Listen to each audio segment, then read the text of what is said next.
All right, people, welcome back to the Average Joe Sports Talk Show. I'm your host, Jay Real. Thank you so much for tuning in. This is the Friday show, and we're really looking forward to getting into it, so we're just going to move right along. First thing we're going to do is we're going to talk some NFL. That's right, NFL. What's going on? Well, some of the big news coming out of the NFL is that Jamarcus Russell, a number one draft pick from years ago, was drafted by the Raiders. The guy is making a comeback. That's right. He dropped 25 pounds, is running fast as he did in college, and he's looking like he did coming out of college. So, what does that mean? Well, if he truly is 100% into this comeback, the guy still has youth behind him. Let's remember, he only played, I believe, 4 seasons in the NFL with the Raiders before they cut him, and then he just disappeared off the face of the earth. So he doesn't have a lot of wear and tear on his body. So if he is able to come back and he is able to make a move, you never know. This guy could do something here. Really impressed to see and excited to see what this guy's going to do. Who knows? Maybe the Raiders would take a chance with him as a backup. Only time will tell. We're interested to see what's going on there in the Jamarcus Russell camp, and also Vince Young. Vince Young has came out in interviews saying that he is going to be making a comeback. Vince Young is also fairly young. Still has a lot of years on his body. Hasn't played for very long over these last few years. So again, 2 quarterbacks in a very quarterback-needed game right now. There are a lot of teams that are needing quarterbacks and help in that quarterback position. So who knows? If these guys are serious about it, if they're willing to put in the work. We already Vince Young came out in an interview and he was telling people that he's not lazy. People have been calling him lazy. His work ethic is bad. He's saying that's not the case. So we'll just have to sit back and watch over the next week or two.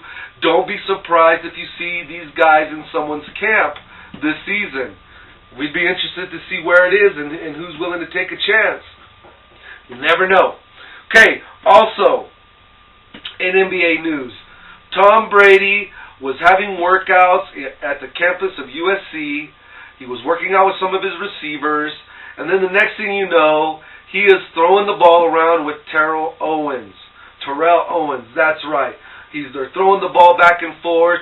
He's doing screen plays or running little plays. He's throwing the ball to Terrell Owens. Now, does this mean it's going somewhere? Is this an indication that Terrell Owens could be with the Patriots next year? I seriously doubt it. More than likely what happened is Terrell Owens was in the area, maybe on business or on vacation, whatever, knew some of these guys and just joined them in a game of throw the ball around, because I find it very hard to believe that the Patriots would be willing to take on a circus show like Terrell Owens. So, just a couple of funny stories there going through the NFL. We also have a lot of draft news. We also have a lot of draft needs coming up. We're going to do that on the draft special over the next week or two before the draft hits. So we don't want to get too much there. But our Steelers have a lot of needs. They're short in linebackers. They need some cornerbacks. Maybe a strong safety. They also need some help on the offensive line to keep Ben Roethlisberger, Big Ben, up on his feet, throwing downfield. The Ravens are in desperate need of some help also defensively on the defensive side of the ball. The Browns are making moves. They're a young team building up. Don't be surprised if the Cleveland Browns aren't something this season. Again, every year there's teams that just seem to come out of the woodworks and do very well. I would not be surprised if Cleveland isn't one of those teams. But again, we'll have to wait and see as the season plays on. We're just going to be excited to get this draft over. And don't forget, folks, if you're interested in getting in fantasy football through the Average Joe Sports Talk Show, get with us. Tweet us, email, get a hold of us, and we'll be happy to include you if there's room or spots available for the fantasy football this season. Okay, so wrapping up with football, we're just going to go ahead and continue on with the show. We had a lot of people, again, because the holidays coming up last weekend, being a short week, people are on vacation, taking time off. We are not able to do the full show as we wanted to do. We had a couple of sponsors we wanted to do this week. Just seems like it's getting harder and harder to get these folks filmed and on the show. So we're going to work on that again starting next week. So right now we're just going to continue on, and let's go to basketball talk. First of all, NCAA. Folks, the NCAA Basketball Association, or just the NCAA in general, is such a bunch of bull. These people are full of it, okay? This guy, Mike Rice, okay, back in November, October, whenever he got these sanctions or got these suspensions put on him by the college, by the internal investigation, they dealt with what they saw on these tapes. Am I saying what he did and what he was doing is okay? Absolutely not. He crossed some lines. He went too far. Everyone would agree to that. This is the problem I have. They looked at these tapes. They sat down with the guy. They said, this is inappropriate behavior. You're going to get a punishment. We're going to have to suspend you for games. This was the punishment the school, whoever was in charge of the school, whoever was in charge of the athletic program, came down with these sanctions, came down with this punishment, and the guy got his 3-day suspension or 3-game suspension. Now, after November, supposedly this guy was a changed coach. He wasn't doing it the way he was before. He wasn't throwing basketballs at people. He wasn't using profanity and gay slurs and all this crap that people are all so up in arms about. He had taken the punishment, made the changes to be a better coach. So how in the world are we going to come back to this guy in March, beginning of April, and say, hey, for the same crime you did and you got busted for back in November, well, now that everyone's seeing these tapes, we're going to go back now and say, well, we're sorry the 3-game punishment wasn't enough. Now you're fired. This is just ridiculous to me. I mean, the guy was wrong. No one doubts that. But you can't go back and fire someone for something that you already punished them for 4 or 5 months before, and now they've moved on from that, and he's grown from that. From what the reports are, he did change his ways. He did improve. He did make adjustments to the way he coached.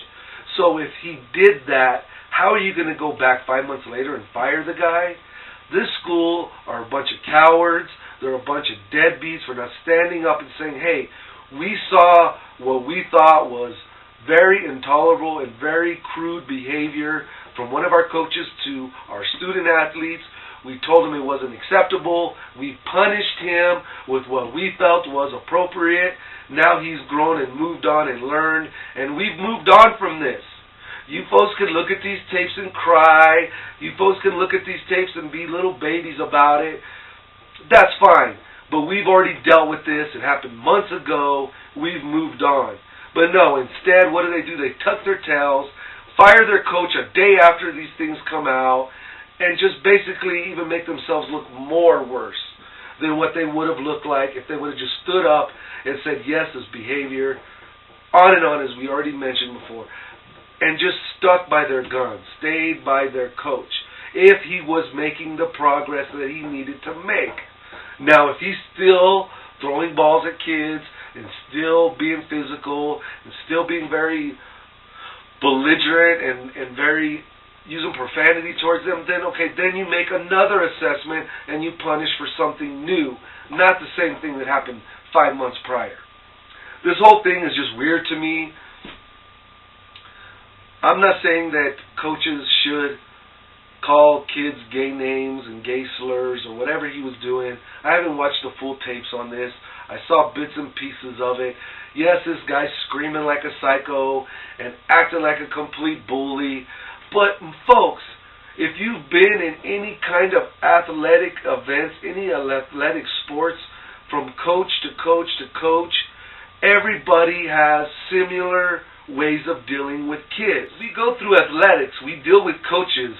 And I've had coaches grab face masks, rip stuff out of my mouth and throw it across the field, had them pushing and throwing you around, putting you in position.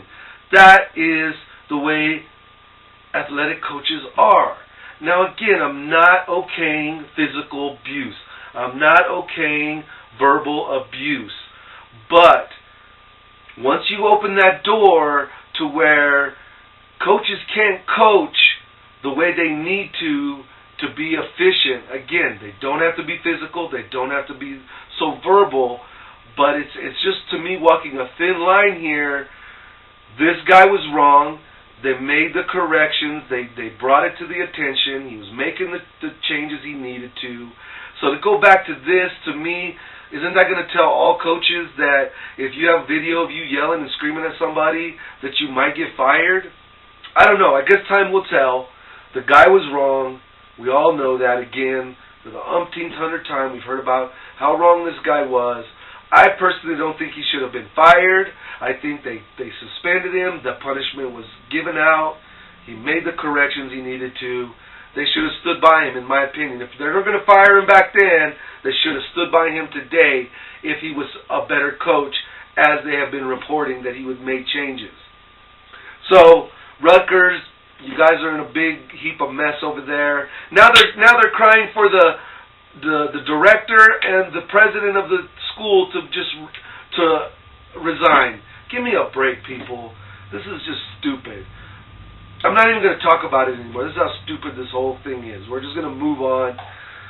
Another big topic in the NBA is Brittany Griner, the phenom from Butler.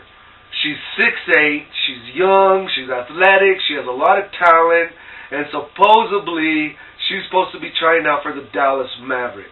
Mark Cuban is a genius but a moron. If he truly thinks that Griner could stand and bang with these big bodies, the males in the NBA, this guy's smoking something. That's all I could say, because even though she's just a tremendous athlete and tremendous player, that is in her own sport, women's NCAA basketball. Now, will she make it in the WNBA? I'm sure she will.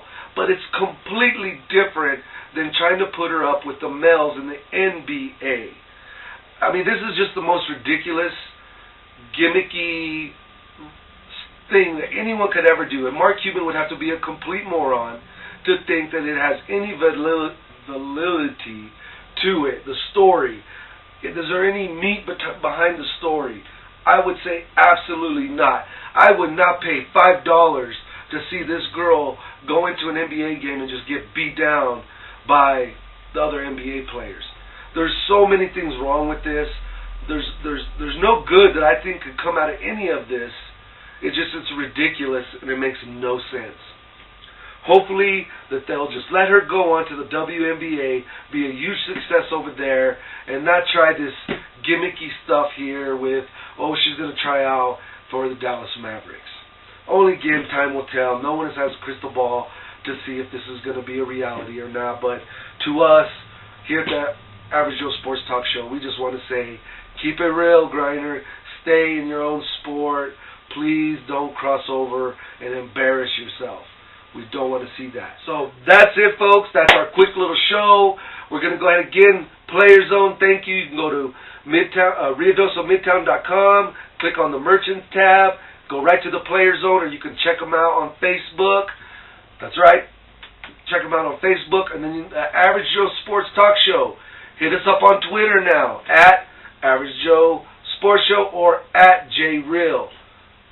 You can get us right on Twitter. We also are really excited because UFC has some big fights coming up. We'll hit those hopefully next week with our new sponsors and get all that going. So we have so many great shows coming up. The Lobos are coming to town. That's right, Lobos football. We'll have that coming up hopefully in the next few weeks. Get out there on the field, talk to some players, some coaches, get some insights. Either way you want to look at it, we have some fabulous shows coming up. So be sure to tune in with the future shows. Don't miss us. If you have any comments, feedback, want to just get involved with the show, come on. If you're in the area, we'd be happy to have you in studio and do an interview with us. Or if you want to get us on the phone, again, you can get a hold of us through the Player Zone. For right now, we're going to say peace and much love. We'll see you next time. J Real out.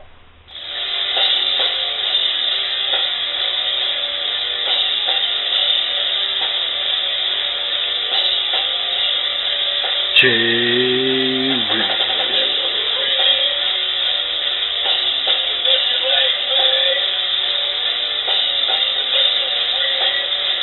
J